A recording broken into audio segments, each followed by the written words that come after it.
নমস্কার বন্ধুরা, সকলকে আমার চ্যানেলে স্বাগত। গত 16ই মে 2025 মহামান্য সুপ্রিম কোর্টের তরফ থেকে রাজ্যের সমস্ত ধরনের সরকারি কর্মচারী এবং পেনশনারদেরকে পঞ্চম বেতন কমিশনের অন্তর্গত 25% ডিএনএস অ্যালাউন্সের এরিয়ার প্রদান করার একটি অন্তর্বর্তীকালীন নির্দেশ দেওয়া হয়েছিল।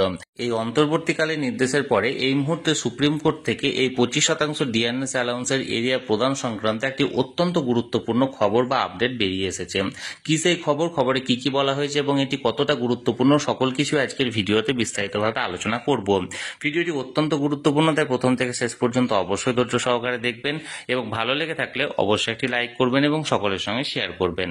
আর সেই সাথে এই চ্যানেলে যদি প্রথমবার হয়ে থাকেন এই রকমের ইনফরমেটিভ ভিডিও আরো দেখার জন্য যারা এখনো পর্যন্ত এই চ্যানেলটিকে সাবস্ক্রাইব করেননি তারা অবশ্যই চ্যানেলটিকে সাবস্ক্রাইব করে নিতে ভুলবেন না। তাহলে চলুন আমরা বিস্তারিত জেনে নিই। এখন আমরা মোটামুটি সকলেই জানি যে সুপ্রিম কোর্টের তরফ থেকে এই যে অর্ডারটি অর্থাৎ অন্তর্বর্তীকালীন অর্ডারটি দেওয়া হয়েছিল, সেই অর্ডারটি ফুলফিল করার জন্য 6 সপ্তাহের সময় দেওয়া হয়েছিল রাজ্যকে। অর্থাৎ 6 সপ্তাহের মধ্যে 25% ডিএনএস অ্যালাউন্সের এরিয়া প্রদান করার নির্দেশ দেওয়া হয়েছিল এবং 6 সপ্তাহের এই নির্দেশটি অর্থাৎ সময়সীমাটি শেষ হয়েছিল গতকালকে অর্থাৎ 27শে জুন। এবার 27শে জুন সুপ্রিম কোর্ট থেকে যে খবরটি বেরিয়ে এসেছে দেখুন, আমি এখানে শেয়ার করেছি। In the honourable supreme court of India civil appellate jurisdiction, এখানে আইএ নাম্বার অর্থাৎ ইন্টারকিউলেটরি অ্যাপ্লিকেশন এখানে সাবমিট করা হয়েছে রাজ্যের তরফ থেকে, যেখানে স্পেশাল পিটিশন নাম্বার দিয়ে করা হয়েছে। এখানে ইন দিস ম্যাটার অফ দেখুন, the state of West Bengal and another petitioner and application versus confederation state government employees West Bengal and organisation respondent. এবার যে মূল বিষয়টি দেখুন কি বলা হয়েছে, application for modification and extension of time fixed in term of order dated 16ই May 2025 passed by this honorable supreme court। অর্থাৎ একটা অ্যাপ্লিকেশন করা হয়েছে রাজ্যের তরফ থেকে। অ্যাপ্লিকেশনটি কি সংক্রান্ত, এখানে মডিফিকেশন করার জন্য আবেদন করা হয়েছে। মডিফিকেশনটা কি, এক্সটেনশন অফ টাইম অর্থাৎ টাইমটাকে বাড়ানোর জন্য। যে 16ই মে 2025 অনারেবল সুপ্রিম কোর্টের তরফ থেকে যে অর্ডারটি দেওয়া হয়েছিল, সেই অর্ডারে যে সময়সীমাটা দেওয়া হয়েছিল সেই সময়সীমাটা এক্সটেন্ড করার জন্য এখানে একটি মডিফিকেশন আবেদন করা হয়েছে। দেখুন এখানে প্রেয়ারে কি বলা হয়েছে, বলা হয়েছে, in view of the aforesaid fact and circumstances the applicant most humbly pray that this honourable court be pleased to pass the following order.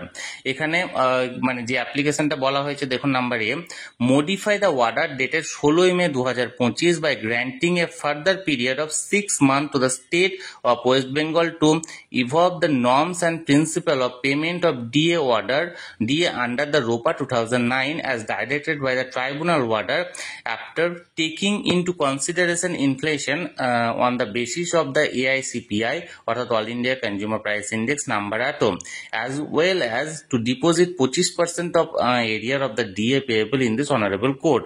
অর্থাৎ গত 16ই মে 2025 মাননীয় সুপ্রিম কোর্টের মহামান্য সুপ্রিম কোর্টের তরফ থেকে যে অর্ডারটি দেওয়া হয়েছিল যে আগামী 6 সপ্তাহের মধ্যে AICPI রুল মেনে 25% ডিএনএস অ্যালাউন্সের এরিয়া প্রদান করতে হবে।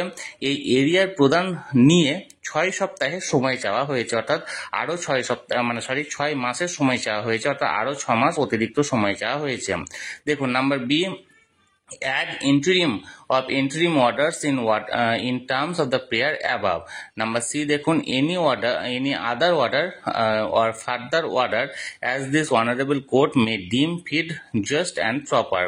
অর্থাৎ এক কথায় বলতে গেলে রাজ্যের তরফ থেকে মানে যেটা মনে করা হচ্ছিল, প্রথমত যেহেতু 6 সপ্তাহের একটা সময় দেওয়া হয়েছে, এই 6 সপ্তাহের মধ্যে রাজ্য সরকারের তরফ থেকে 25% ডিএনএস অ্যালাউন্সের এরিয়াটা প্রদান করা হবে। কিন্তু এই যে অ্যাপ্লিকেশন করা হয়েছে মডিফিকেশন অ্যাপ্লিকেশন, সেই অ্যাপ্লিকেশনে এটা কার্যত স্পষ্ট যে রাজ্য এই মুহূর্তে এখন আর 25% ডিএনএস অ্যালাউন্সটা প্রদান করছে না। তার কারণ রাজ্য সরকার আরো 6 মাসের জন্য সময় চেয়েছে সুপ্রিম কোর্টের তরফ থেকে তাদের এই যে অন্তর্বর্তীকালীন নির্দেশটা দেওয়া হয়েছিল সেই নির্দেশটাকে মডিফাই করার জন্য। তাহলে বন্ধুরা, এই যে অর্ডারটি এখানে জারি করা হয়েছিল সেটি সরাসরি আমি আপনাদের সঙ্গে শেয়ার করলাম। এই নিয়ে আপনাদের কি মতামত, অবশ্যই আপনাদের মূল্যবান মতামতটি কমেন্টের মাধ্যমে জানাবেন। আর ভিডিওটি ভালো লেগে থাকলে অবশ্যই একটি লাইক করবেন এবং সকলের সঙ্গে শেয়ার করবেন। আর সেই সাথে চ্যানেলে যদি প্রথমবার হয়ে থাকেন এই রকমের ইনফরমেটিভ ভিডিও আরো দেখার জন্য যারা এখনো পর্যন্ত এই চ্যানেলটিকে সাবস্ক্রাইব করেননি তারা অবশ্যই চ্যানেলটিকে সাবস্ক্রাইব করে নিতে ভুলবেন না। ধন্যবাদ, দেখা হচ্ছে পরের ভিডিওতে।